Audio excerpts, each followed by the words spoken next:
You have heard of the tragic crash happened in Ahmedabad involving a 787 Dreamliner. Do you know what caused such a fatal disaster?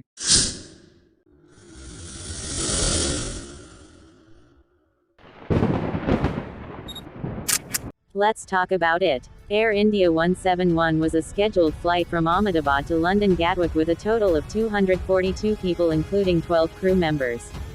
The airplane was a Boeing 787 Dreamliner which descended and crashed shortly after the takeoff, resulting in the loss of 241 people in the aircraft with one survivor and many other in the ground.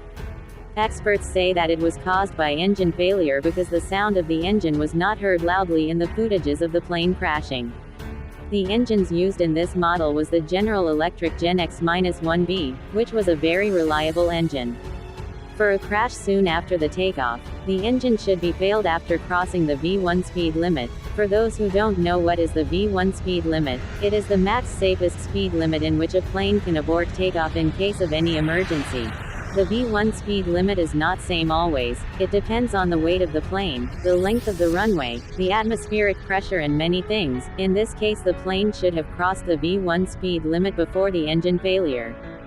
Bird strike is one of the common causes for an engine failure, but in case of a dual engine failure, it is very rare, and if a bird strike was really happened, then there will be emissions of smoke from the engine, but there was no smoke in the footages, so the chances of a bird strike is very low. The next chance is blockage of any fuel pipe.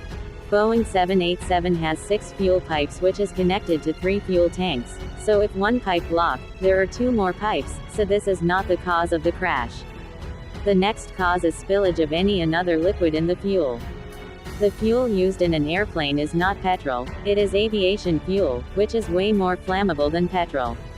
The aviation fuel now used is kerosene or gasoline with another liquids added. The spillage of another liquids into it would sometimes reduce the flammability of the fuel and reduces the thrust produced by the engine, which can be a cause of this crash. The another main cause other than engine failure would be low atmospheric pressure. In regions of Rajasthan and Gujarat, the temperature is very high, thus leading to a low atmospheric pressure. This could reduce the lift of the aircraft, and for a long journey like this, the plane would be overloaded with fuel and luggages. This crash is the first major disaster of a 787 Dreamliner and is the second deadliest aviation disaster in India.